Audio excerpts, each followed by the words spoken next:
নমস্কার দর্শক, আমি কৃষ্ণকান্ত সিনহা শিলচর আপনাদের সবাইকে স্বাগত জানাই। ইম্পর্টেন্ট গুরুত্বপূর্ণ একটা খবর নিয়ে আসলাম, সঙ্গে থাকবেন। ভিডিওটা দেখার সঙ্গে সঙ্গে চটকা লাইক আপলোড করে শেয়ার করবেন যাতে সবার কাছে এই গুরুত্বপূর্ণ খবরটা পৌঁছে যাক। আজকে সমস্ত আসামে বন্ধ রাখা হয়েছিল, বিভিন্ন চালক সংস্থা বন্ধ ডেকেছিল, চাকা বন্ধে মানে কর্মবিরতি। কারণ হচ্ছে কেন্দ্র সরকারের যে সিদ্ধান্তটা, হিট অ্যান্ড রান কেসের যে সিদ্ধান্তটা, যে আইনটা, সেই আইনের বিরুদ্ধে। এবং বিভিন্ন জায়গাতে প্রতিবাদ করার সময় পুলিশের লাঠিচার্জও দেখা গেছে। তো আমাদের শিলচরে এত প্রভাব পড়েনি, সেই বন্ধের এত প্রভাব পড়েনি। যেরকম আমাদের সচরাচর প্রত্যেক দিনের যেরকম ছিল সেরকমই আজকে শিলচরে চলছিল দশমী। কিন্তু দেখা গেছে করিমগঞ্জে একটা উত্তপ্তমূলক একটা পরিস্থিতি সৃষ্টি হয়েছে। সেখানে করিমগঞ্জের কাঠলতলি, যায় সেই কাঠলতলিতে সেই প্রতিবাদকারী এবং পুলিশের মধ্যে একটা খণ্ডযুদ্ধের সৃষ্টি হয়েছিল। তারপরে অবশেষে সেই এরিয়াতে 144 ধারা জারি করে দিয়েছে করিমগঞ্জ জেলা প্রশাসন দশমী। এবং আজকে সেই যে চালক সংস্থা যারা আছেন তাদের সঙ্গে আসাম সরকারের একটা স্পেশাল একটা বৈঠক করা হয়। সেখানে আসাম সরকার আশ্বাস দেয় যে চালক সংস্থার যে দাবিগুলো সেগুলো কেন্দ্রের কাছে পৌঁছে দেবে বলে, এবং যে বন্ধর যে ডাকটা যেটা ছিল, দুদিন যেটা ছিল, সেটা একদিন করে নেওয়া হয়েছে। মানে আগামীকালকে খুলবে সব দিকে, আমাদের এদিকে সমস্ত আসামে সব কিছু খুলবে। মানে খোলার 48 ঘন্টার বন্ধটা সেটা 24 ঘন্টায় করে নেওয়া হয়েছে, সেটা সিদ্ধান্ত নিয়ে নেওয়া হয়েছে দশমী। তার সঙ্গে সঙ্গে পেট্রোলিয়াম এবং গ্যাসের সঙ্গে জড়িত যারা, তাদের জন্য নোটিশ জারি করে দেওয়া হয়েছে যে 6 মাস অবধি যারা, যে সকল শ্রমিক পেট্রোলিয়াম এবং গ্যাসের সঙ্গে যারা জড়িত, পেট্রোলের সঙ্গে বা গ্যাসের সঙ্গে যারা জড়িত, তারা কোনো ধরনের ধর্ণা এরকম প্রতিবাদ করতে পারবে না, সেটা জানানি দিয়ে দেওয়া হয়েছে। কারণ পেট্রোল বন্ধ হলেও মানুষের অসুবিধা হবে, গ্যাস বন্ধ হলেও মানুষের অসুবিধা হবে, সেজন্যই এই নির্দেশটা দিয়ে দেওয়া হয়েছে যে সেই শ্রমিকগুলা কোনো ধরনের বন্ধ, কোনো ধরনের প্রতিবাদ এরকম করতে পারবে না বলে দশমী। চুরির খবর আরেকটা দিয়ে দিই দশমী। চুরি আমাদের শিলচর শহরে যেটা ঘন ঘন যেটা হচ্ছিল, সেটা আবার গতকালকে আবার আরেকটা খবর আসে আমাদের শিলচরের যে কনকপুর, যেটা গোপাল আখড়ার পাশে, সেখানের দীনবন্ধু লেন, সেই দীনবন্ধু লেনে একটি বাড়িতে সন্ধ্যা নাগাদ একটি চোর ঢুকে হয়তো কিছু নেওয়ার চেষ্টা করে বা ঢুকে থাকারও চেষ্টা করে, এরকম করতে সেই বাড়ির লোকেরা যে সময় দেখতে পায়, সেই চোরটি পালিয়ে যায় দশমী। সন্ধ্যাবেলা এরকম ঘটনা করার চেষ্টা করছে। গতকাল করিমগঞ্জে দুজন স্কুটি চালক যুবক স্কুটি চালিয়ে যাওয়ার সময় একটি ট্রাকের ধাক্কাতে গুরুতরভাবে আহত হয়েছিল। তারপরে সেখান থেকে একজনকে শিলচরের মেডিকেল কলেজ এবং হাসপাতালে সিরিয়াস অবস্থায় পাঠিয়ে দেওয়া হয়েছিল, এবং আজকে সেই যুবকের মৃত্যু হয়েছে দশমী। খুব খারাপ লাগলো, শেষ নিঃশ্বাস আজকে ত্যাগ করেছে। যুবককে কালকেই দুপুরবেলা 2টা নাগাদ শিলচরের মেডিকেল কলেজ এবং হাসপাতালে নিয়ে আসা হয়েছিল। তারপরে রাত্রিবেলা অনেক কন্ডিশন খারাপ হয় সেই যুবকের। আজকে সকাল সকাল বলে দেওয়া হয়েছে সেই যুবকটি আর বাঁচতে পারেনি দশমী। খুবই খারাপ লাগলো। সেই যুবকের নাম হচ্ছে বিলাস সিনহা, বাড়ি কাবুগঞ্জের পাকই পারে। করিমগঞ্জে শ্রীরাম ফাইন্যান্স লিমিটেডে সেই যুবকটি চাকরি করত। হিট অ্যান্ড রান কেস, একটি ট্রাক সে ধাক্কা দিয়ে পালিয়ে যাওয়ার চেষ্টা করে, পরে অবশেষে সেই ট্রাককে ধরে করিমগঞ্জ পুলিশ রেখে দিয়েছে দশমী। কাছাড় জেলাতে চালু করা হয়েছে ই-নিধি অ্যাপ, চা শ্রমিকদের সুবিধার জন্য এই অ্যাপটা চালু করা হয়েছে। উপস্থিত ছিলেন মন্ত্রী সঞ্জয় কিষান। আজকে মানে শুক্রবার বঙ্গভবনে আনুষ্ঠানিকভাবে এই ই-নিধি অ্যাপটি উদ্বোধন করা হয়েছে। এই ই-নিধি অ্যাপে কী থাকবে? চা শ্রমিকরা বাড়িতে থেকেই এই অ্যাপের মাধ্যমে ওনারা পিএফ কত টাকা আছে, পিএফের যে সম্পূর্ণ স্ট্যাটাস সেগুলো দেখতে পারবেন, প্রভিডেন্ট ফান্ড কত টাকা আছে, কতটুকু হয়েছে, সব কিছু ওদের দেখতে পারবে। তাছাড়া সেই পিএফের এগেনস্টে লোনের আবেদন এইসবগুলাও করতে পারবে। এই যে ই-নিধি অ্যাপ্লিকেশনটা, এই অ্যাপ্লিকেশনটা চালানো সেই চা শ্রমিকদেরকে শেখানো হবে, মানে ট্রেনিং দেওয়া হবে বলে সেটাও জানানো হয়েছে। একটা চিকিৎসা সংবাদ আমি আপনাদেরকে দিয়ে দিই।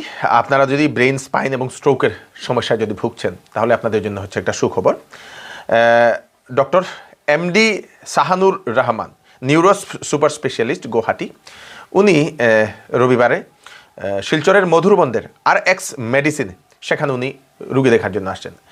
স্নায়বিক যে সকল সমস্যা আছে, নার্ভের যে সকল সমস্যা আছে, সেই সকল সমস্যার জন্য আপনারা সেই ডাক্তারবাবুর সঙ্গে কনসাল্ট করে নিতে পারেন। ধরে নিন আপনার কোনো ধরনের ব্রেইনের কোনো সমস্যা হয়েছে, স্পাইনের কোনো সমস্যা হয়েছে, স্ট্রোক হয়েছে আপনার, তা এরকম কোনো সমস্যা হলে আপনারা সেই ডাক্তারবাবুর সঙ্গে কনসাল্ট করে নিতে পারেন।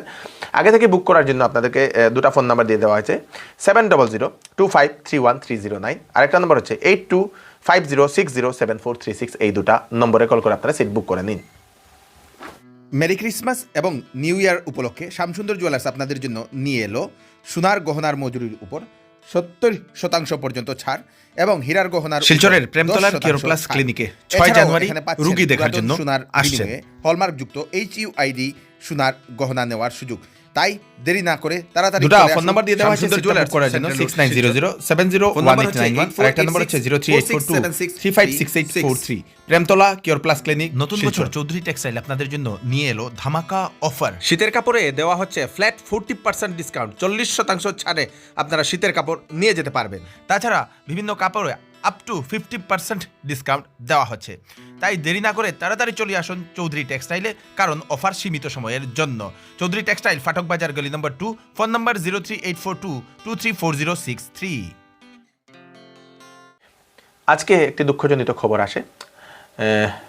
বিজেপি সভাপতি তথা প্রাক্তন কেন্দ্রীয় মন্ত্রী শ্রী কবীন্দ্র পুরকায়স্থ মহোদয়ের উনার ভাই কিরিটি ভূষণ পুরকায়স্থ উনি শেষ নিঃশ্বাস ত্যাগ করেছেন। উনার বাড়ি লিঙ্ক রুটে বলে জানা গেছে। সবাই খবরটা পেয়ে শোক প্রকাশ করছেন। শ্রীকুনার হাতিরহার পার্ট 2, সেই গ্রামে অনেক গরিব লোক থাকা সত্ত্বেও সেই গ্রামের গরিব লোকেরা পাচ্ছেন না প্রধানমন্ত্রী আবাস যোজনার ঘর। বারে বারে ওনারা আবেদন করছেন কিন্তু পাচ্ছেন না সেই গ্রামের গরিব লোকেরা বলে এরকম অভিযোগ করছেন। আজকে আমরা গেলাম একটি জায়গাতে, সেই শ্রীকুনার হাতিরহার পার্ট 2 সেই গ্রামে।